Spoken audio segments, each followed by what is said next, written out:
हरि ओम तत्सत्। श्रीमते रामचंद्राय नमः। श्रीमते रामानंदाचार्याय नमः। श्रीमते मलूकदासाय नमः। विश्वेशं माधवं धुंधिं दंडपाणिं च भैरवं वंदे काशीं गुहां गंगां भवानी मणिकर्णिका। सीतानाथ समारंभां श्रीरामानंदाय मध्यमाम् अस्मदाचार्य पर्यन्ताम् वंदे गुरु परंपराम्।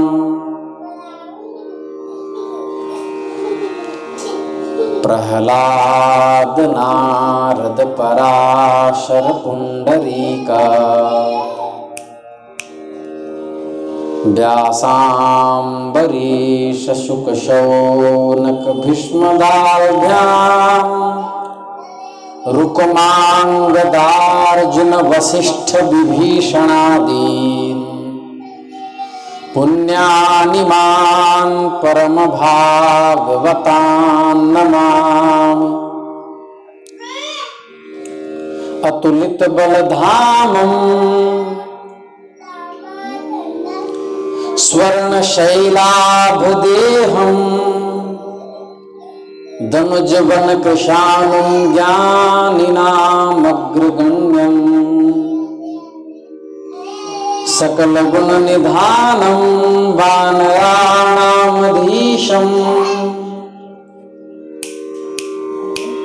रघुपति प्रिय भक्तं वात जातं नमामि।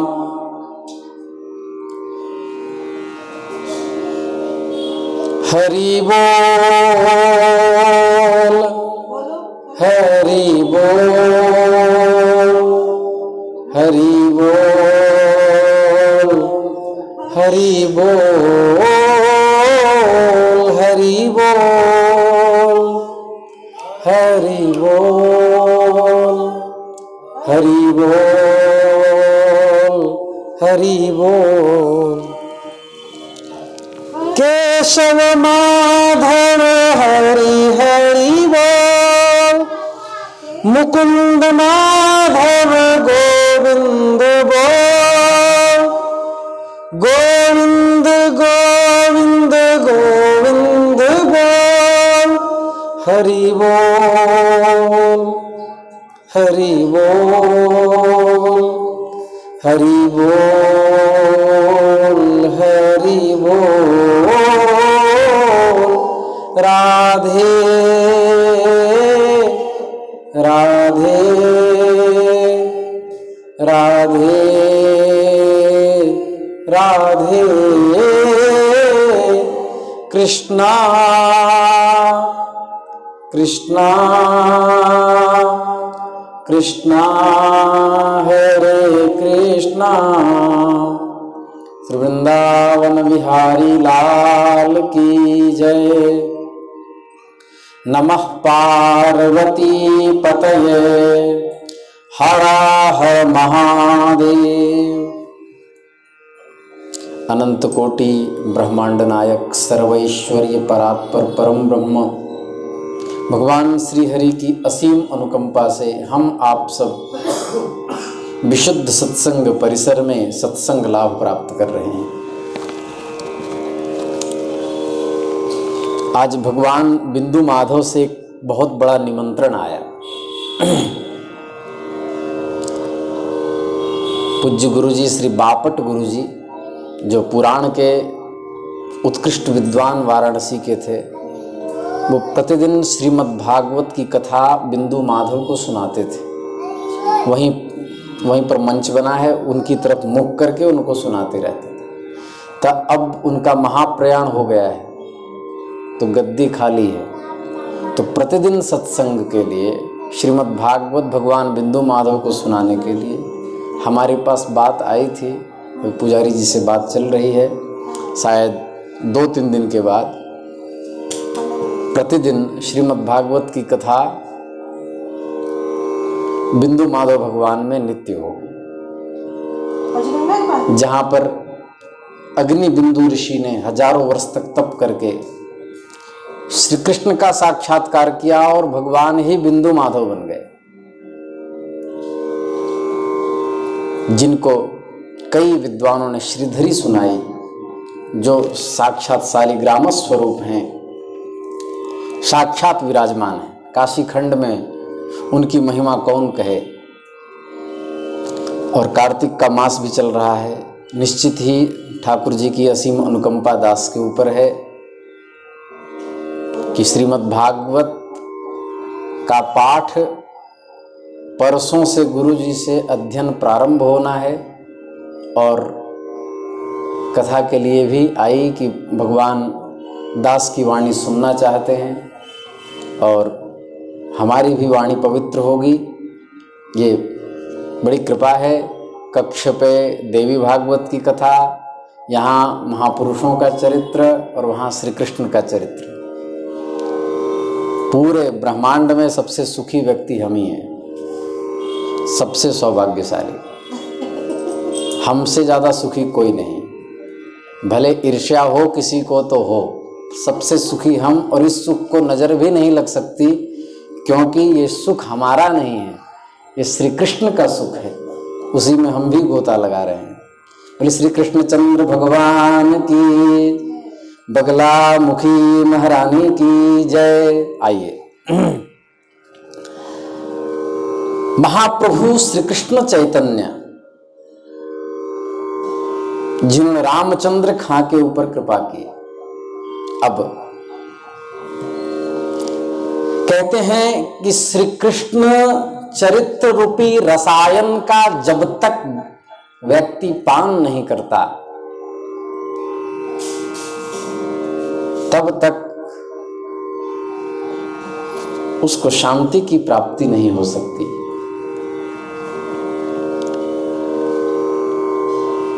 एक श्लोक बड़ा प्रसिद्ध है, पातालम ब्रजयाहि वासवपुरीं आरोह मेरो शिरः पारावार परंपरास्तर तथा प्यासा न शांतास्तव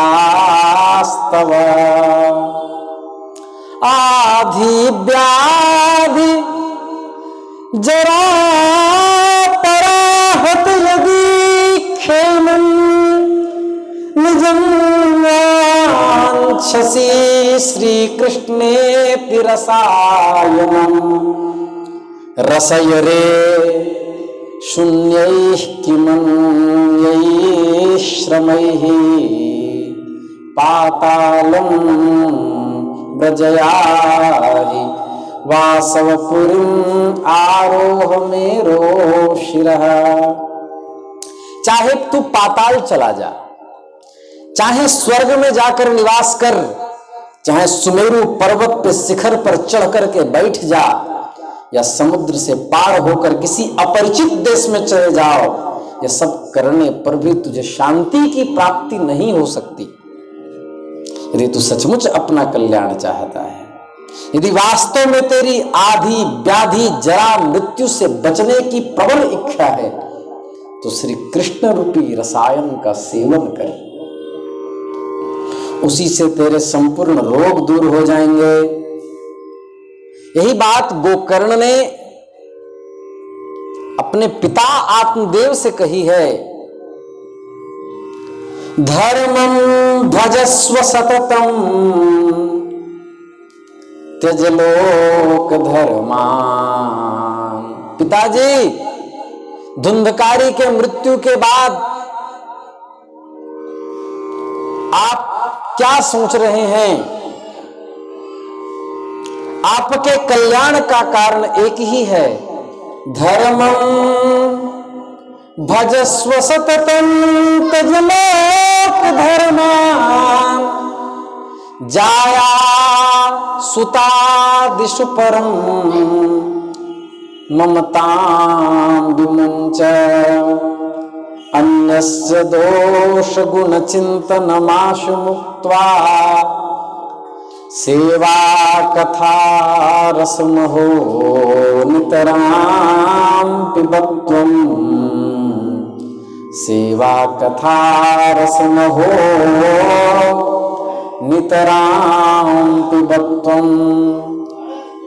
पिताजी, धर्मं भजस्व।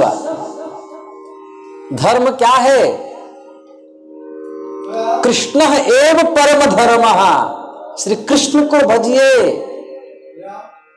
धर्मो नारायण साक्षात, धर्म परमात्मा है, उनको भजिए। धर्मं भजस्व सततम त्यज लोक धर्मान। लोक धर्मों का त्याग कर दीजिए। कि व्यवहारिक बनना आवश्यक नहीं कि वो रूठ न जाए, उसको मना लेते हैं, थोड़ा उसके घर ठेकुआ पुआ भेज देते हैं, थोड़ा उससे मित्रता कर लेते हैं, वो हमारे यहाँ आया तो हम उसके यहाँ चल पड़े। इसमें समय नष्ट मत कीजिए, व्यवहार प्रिय मत बनिए। समय चला जा रहा है, बस कृष्ण को भजिए, किसी व्यवहार की आवश्यकता नहीं, सब वो ठीक कर देंगे। धर्मं भजस्व सततम त्यज लोक धर्मान। और क्या कीजिए? जाया सुतादिषु परम ममतां विमुञ्च। पत्नी, पुत्र, भाई, बंधु, संतान, इनमें जो ममता है उसका त्याग कर दीजिए। ममतां विमुञ्च अन्यस्य दोष गुण चिंतनमाशु मुक्त्वा। अन्य के दोष और गुण का चिंतन मत कीजिए, क्योंकि दोष का चिंतन करेंगे तो अंतःकरण में घृणा, और किसी के दोष का बार बार कथन करेंगे, बार बार किसी के दोष की चर्चा करेंगे तो दोष वो आपके अंदर आएगा। क्योंकि जिस चीज का हम चिंतन करते हैं अंतःकरण में उसी का वास होने लगता है, हम वैसे ही हो जाते हैं। इसलिए किसी के पाप का चिंतन, किसी के दोष का चिंतन कभी नहीं करना चाहिए। अन्यस्य दोष गुण चिंतनमाशु मुक्त्वा। जिस हृदय में किसी के प्रति घृणा उत्पन्न हो उस हृदय में श्री कृष्ण का वास नहीं होता। और गुण का भी चिंतन मत कीजिए, किसी के गुण का कि फलनवा अच्छा है, फलनवा बुरा है। यदि गुण का चिंतन करेंगे तो राग की उत्पत्ति होगी, आसक्ति होगी। इसलिए अन्यस्य दोष गुण चिंतनमाशु मुक्त्वा, इन सब को छोड़ करके एक ही काम कीजिए। पिताजी, सेवा कथा रसमहो नितराम पिबत्वम्। भगवान की सेवा कीजिए, भगवान की कथा सुनिए, भगवान का कीर्तन कीजिए, उनके नाम का अनुसंधान कीजिए, इसी में लाभ है। सारा व्यवहार, लोक धर्म, दोष गुण का चिंतन, जुगुप्सा, घृणा, मोह, ममता सब यही रह जाएगा। श्री धर्मं भजस्व सततम। ये नहीं कि केवल कथा के समय भजन किया, सततम निरंतरम धर्मं भजस्व। धर्मं भजस्व सततम, नित्य परमात्मा के नाम का अनुसंधान कीजिए। प्रभु प्रातः काल नित्य कर्म से निवृत्त हुए और प्रभु ने साथियों सहित नाव पर जाकर के बैठने की बात की। मल्लाहों ने नाव खोल दी महाप्रभु आनंद के सहित हरिध्वनि करने लगे। भक्तों ने भी प्रभु के ध्वनि में अपनी ध्वनि मिलाई। उस गगन भेदी ध्वनि की प्रतिध्वनि जल में सुनाई देने लगी। चारों तरफ कीर्तन ही कीर्तन सुनाई देने लगा। दसों दिशाओं में वह ध्वनि सुनाई देने लगी। मुकुंद दत्त अपने मीठे स्वर से गाने लगे, हरि हरे नमः, कृष्ण यादवाय नमः, गोपाल गोविंद राम श्री मधुसूदन।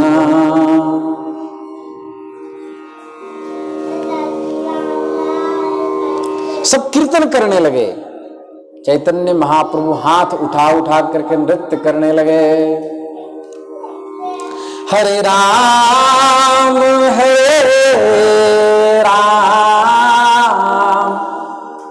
राम राम हरे हरे,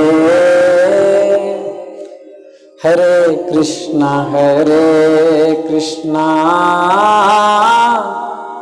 कृष्णा कृष्णा हरे हरे। मृदंग बजने लगा, करताल पखावज बजने लगे। बड़ी सी नाव थी। महाप्रभु जोर जोर से कीर्तन करने लगे, हरे राम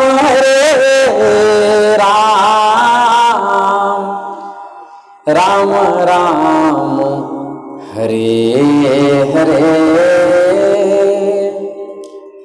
हरे कृष्णा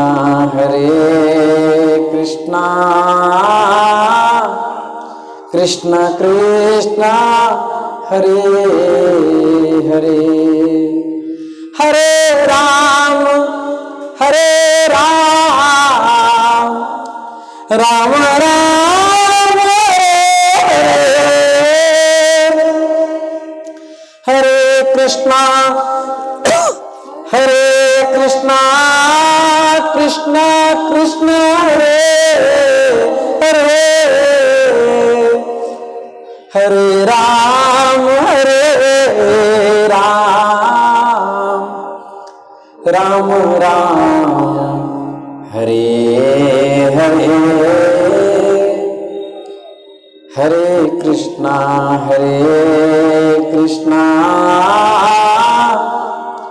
कृष्णा कृष्णा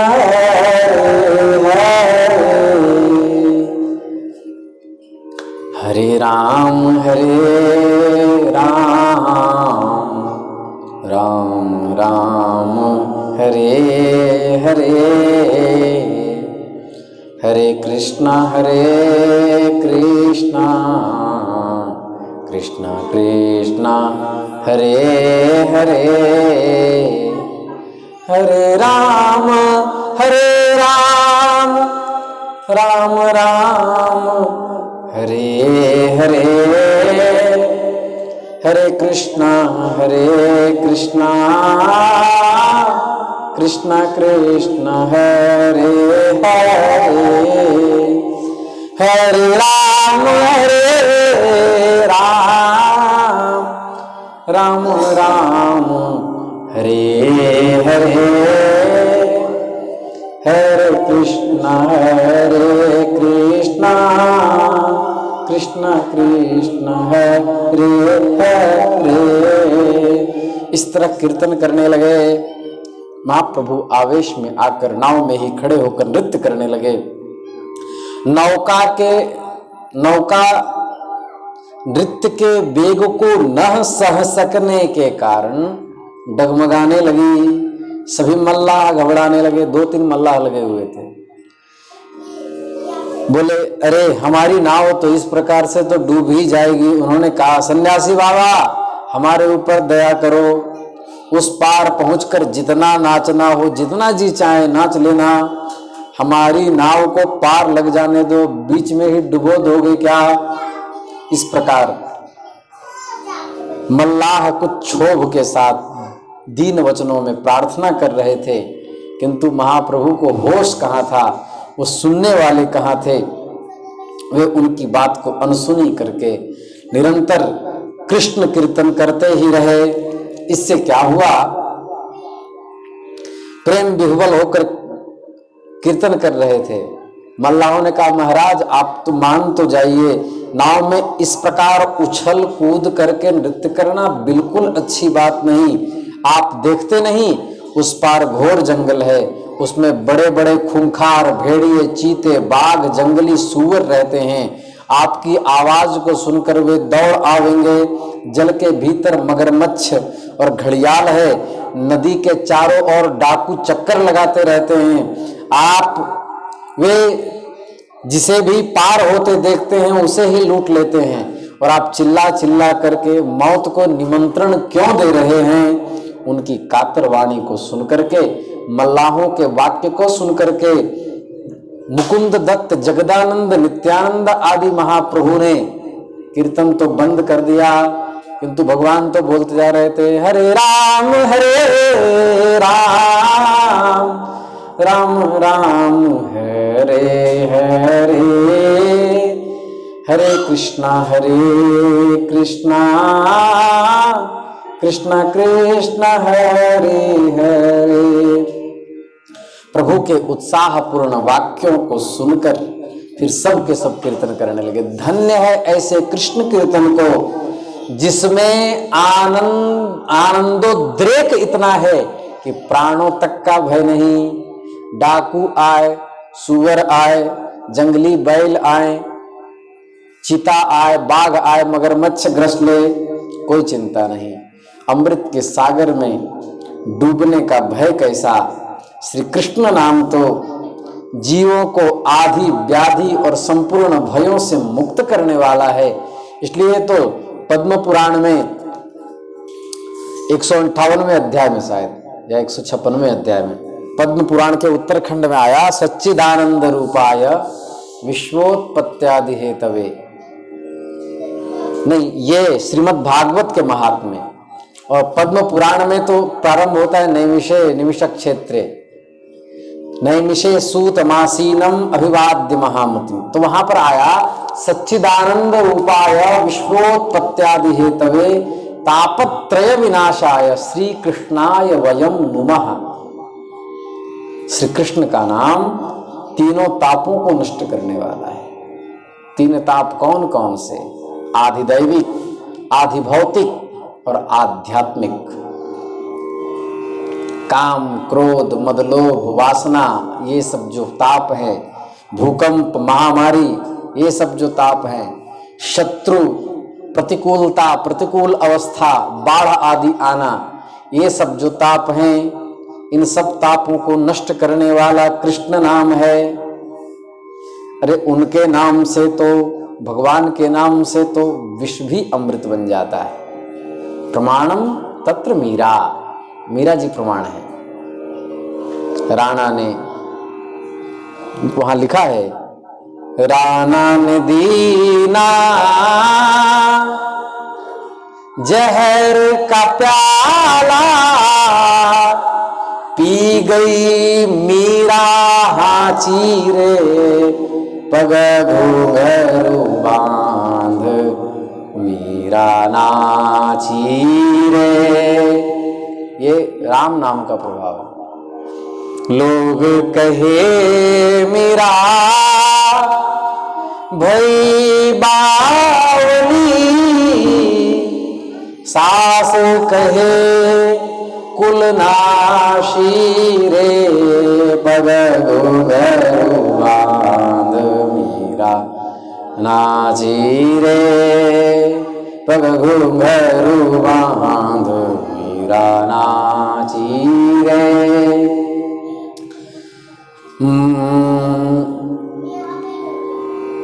मैं गिरधर, क्या है,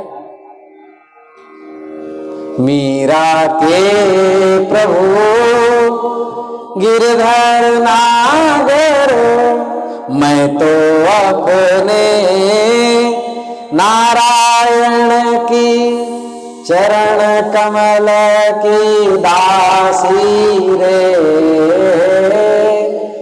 चरण कमल की दासी रे, पग घुंघरू पग घुंघरू पग घुंघरू बांध मीरा नाची रे, नाची रे मीरा नाची रे, पग घुंघरू बांध मीरा नाची रे, पग घुंघरू बांध मीरा नाची रे। ये राम नाम जपताम कुतो भयम, जो भगवान के नाम का जप करते हैं उनको भय कहां से होगा, उनको भय की प्राप्ति नहीं होती। राम नाम के प्रभाव से विष भी अमृत बन जाता है। इसलिए राम नाम का आश्रय लेने वाले परम अहिंसक होते हैं। और पातंजलि योग प्रदीप में लिखा, अहिंसा प्रतिष्ठायाम तत्सन्निधो वैरत्यागः, जो कभी भी किसी जीव को विपत्ति में नहीं डालता, उसके सामने हिंसक पशु भी आकर के पूंछ हिलाते हैं।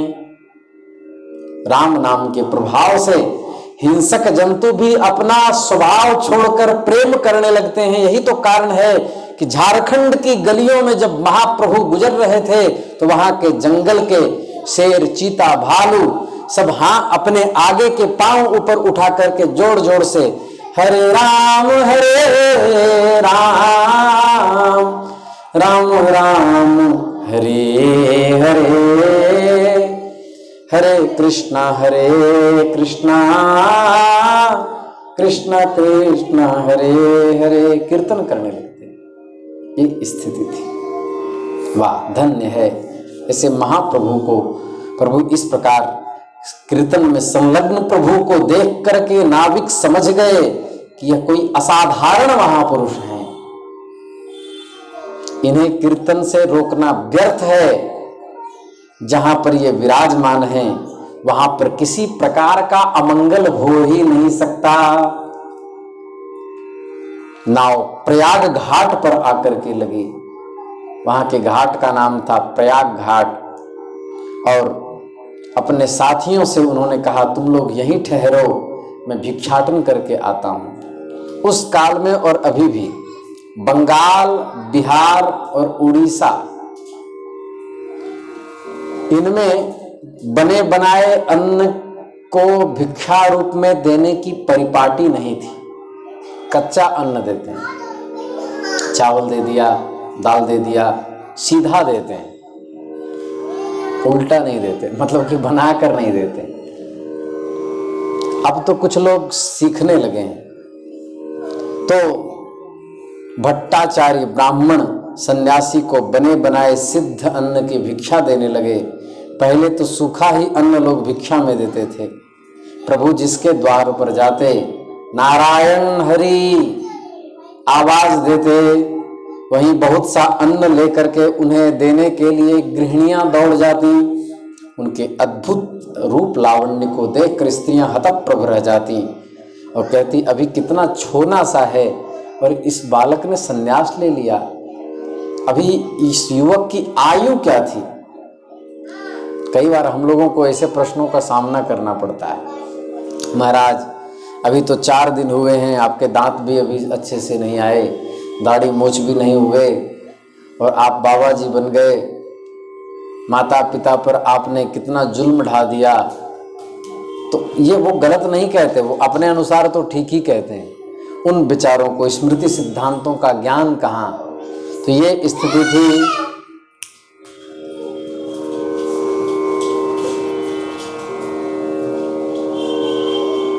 उधर कीर्तन अलग प्रारंभ हो गए। इसके बाद जिसके घर में जो भी पदार्थ होता, वे पदार्थ ला करके प्रभु की झोली में डाल देते। उसके बाद आगे चल करके उन्होंने अनेक प्रकार के उद्यान देखे और आगे उड़ीसा और बंगाल के मध्य में जो युद्ध की स्थिति जो बनी हुई थी, महाराज प्रताप राय आदि के काल में, तो उस समय बिना पास के, बिना मुद्राओं के, अर्थात देश की मुद्रा न हो, तो किसी को जाने नहीं देते थे, सन्यासियों को भी बड़े मुश्किल से जाने देते थे। तो जैसे ही महाप्रभु को रोका तो उनके नेत्र से झरझर झरझर अश्रु बहने लगे। उनको लगा अब पूरी हम पहुंच नहीं पाएंगे। साधारण मनुष्यों की आंखों से इतना अश्रु असंभव है, ऐसा जान करके वहाँ जो अधिकारी बैठा था उसका हृदय पसीज उठा। उसने कहा, सन्यासी बाबा तुम इतने अधीर क्यों होते हो? तुम्हारे साथ कितने आदमी हैं? तुम कितने साथी हो? बिना नियमित द्रव्य दिए तुम्हें तो हम आगे जाने नहीं दे सकते। महाप्रभु जब रोने लगे बोले ठीक है चले जाओ, तुम चले जाओ। जब जाने लगे तो उस पार जाकर और जोर से रोने लगे। तो कहा इतने अधीर क्यों होते हो? बोले मेरा साथी मेरा पीछे रह गया है। तो महाप्रभु को इतना अधीर देख करके और बोले ठीक है तुम अपने साथियों को भी ले जाओ। और कहा कि कौन कौन उनके साथी हैं? कहा हम चारों उनके साथी हैं। तो अधिकारियों ने सबको जाने दिया। इसके बाद दंड को जगदानंद जी को दिया और भिक्षा करने गए। जब दंड को दिया तो जगदानंद जी ने वो दंड नित्यानंद जी को दिया। नित्यानंद जी ने कहा हम संभाल के रखते हैं, तुम रसोई आदि की व्यवस्था करो। महाप्रभु नित्यानंद को लगा कि ये दंड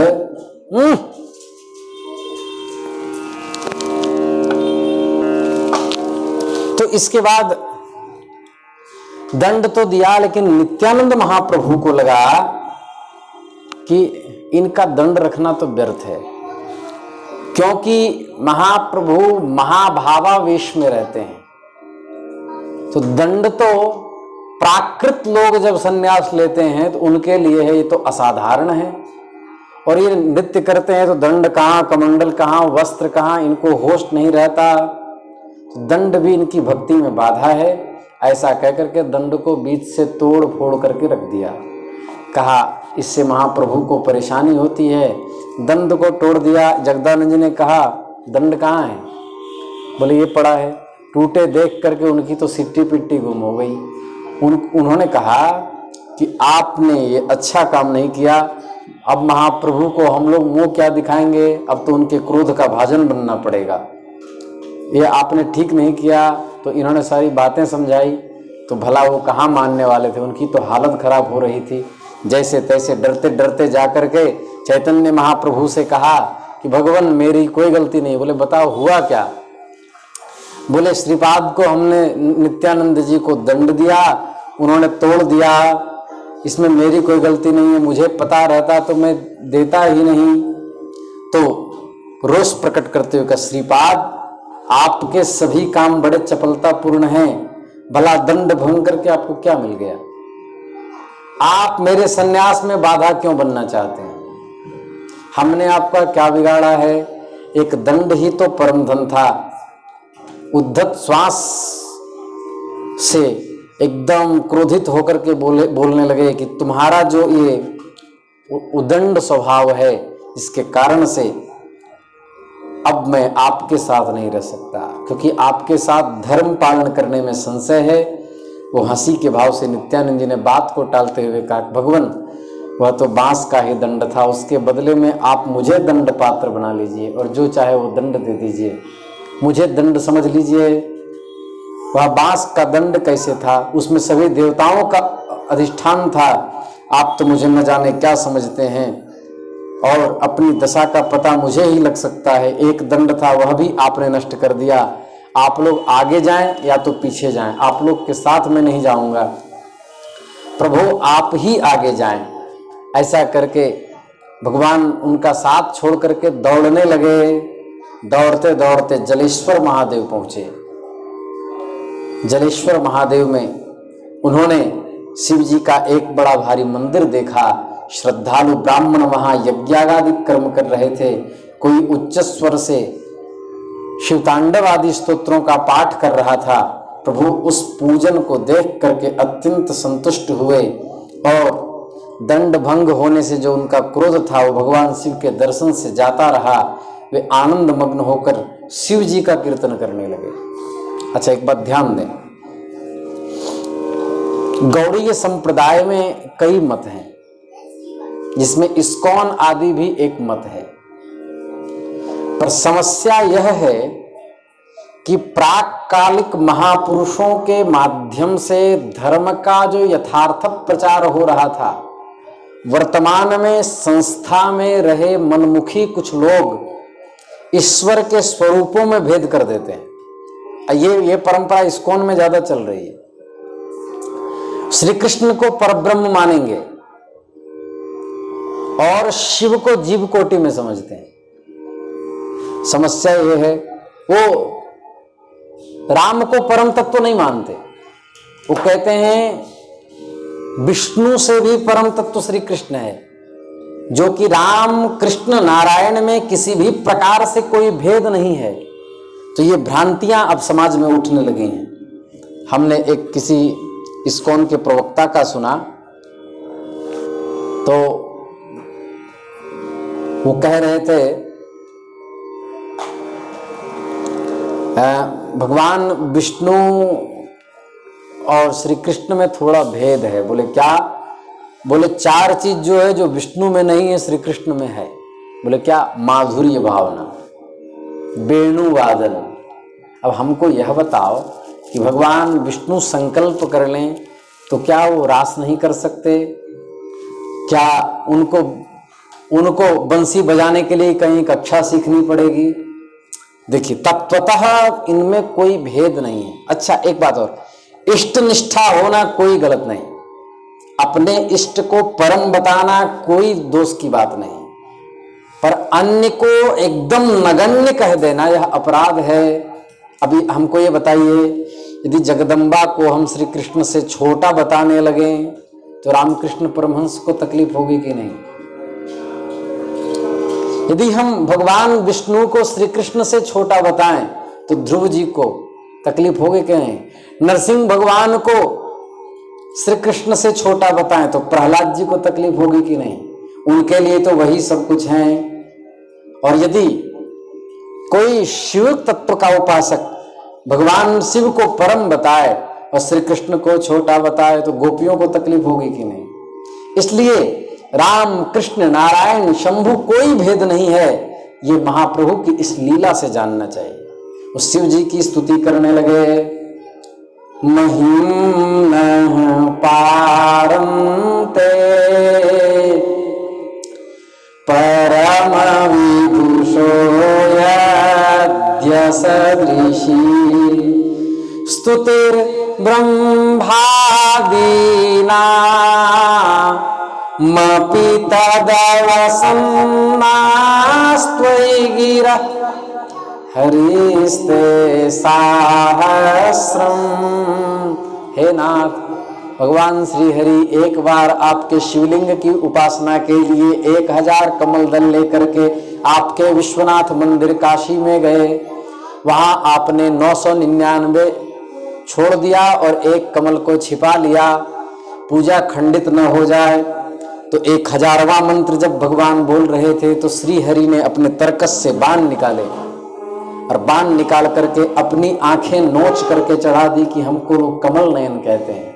तो लो 1000 ये पुष्प रूपी कमल पूरा हुआ, नेत्र रूपी कमल पूरा हुआ।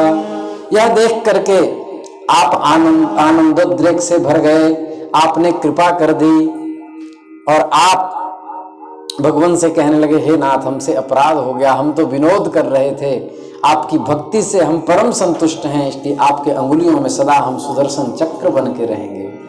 हरिस्ते सहस्रम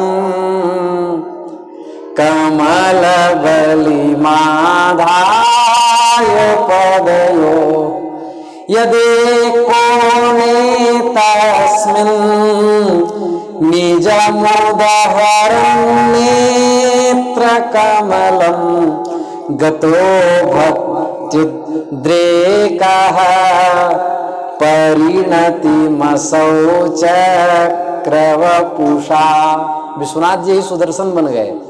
त्रयाणां रक्षायै त्रिपुर हर जागर्ति जगतां महिम्नः पारन्ते परम विदुषो याद्य सदृशी। जलेश्वर महादेव को प्रणाम करने लगे और बार बार कहने लगे श्मशाने श्वाक्रीड़ा स्मरहर पिशाचा सहचरा स्रगपिंड्रिकरोटी परिकर लिखति यदि गृहीत्वा शारदा सर्वकालम तदपि तव गुणानाम ईश पारम न याति। हे भगवन, यदि सर्वकालम संपूर्ण काल में भगवती सरस्वती आपके गुणों को कहती रहे, तदपि तव गुणानाम ईश पारम न याति।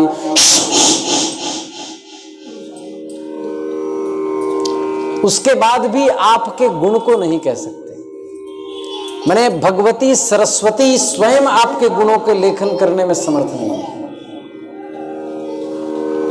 लिखति यदि गृहीत्वा शारदा सर्वकालम तदपि तव गुणानाम ईश पारम न याति। इस प्रकार भगवान शिव का स्तुति की और उसी समय कोई वामपंथी आया और आकर के कहने लगा कि हे भगवान, आप भैरवी चक्र जानते हैं?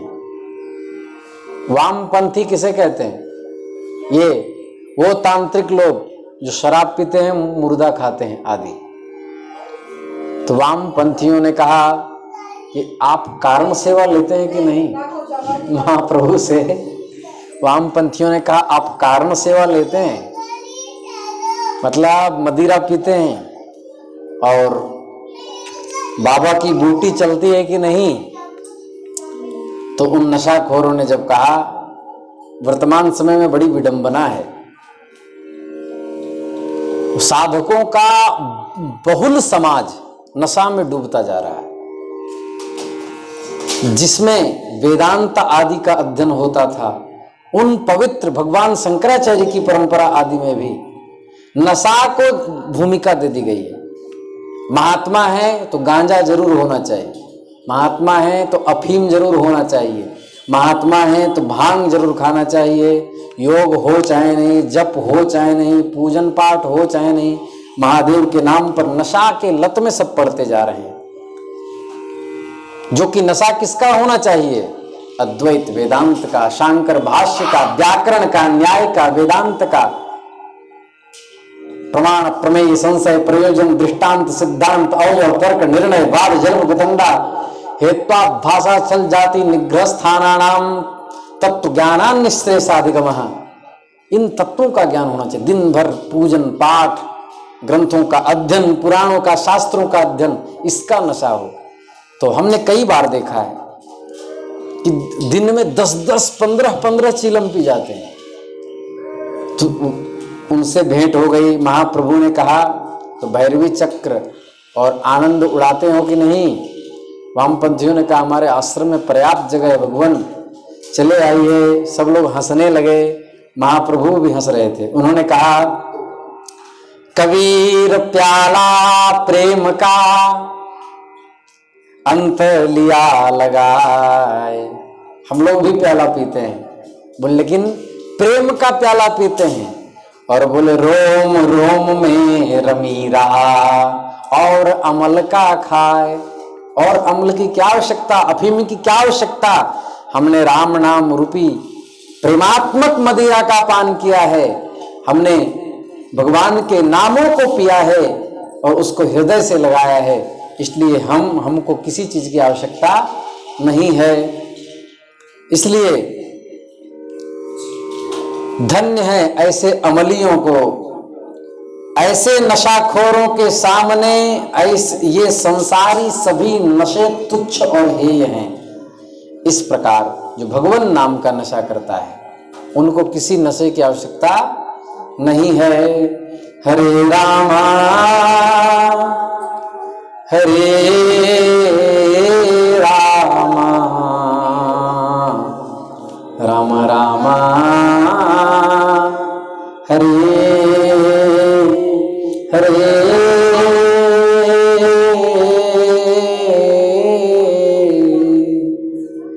हरे कृष्णा हरे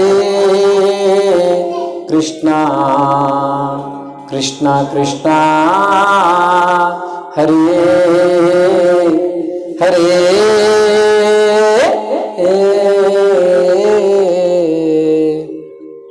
वृंदावन बिहारी लाल की जय। नमः पार्वती पतये हर हर महादेव।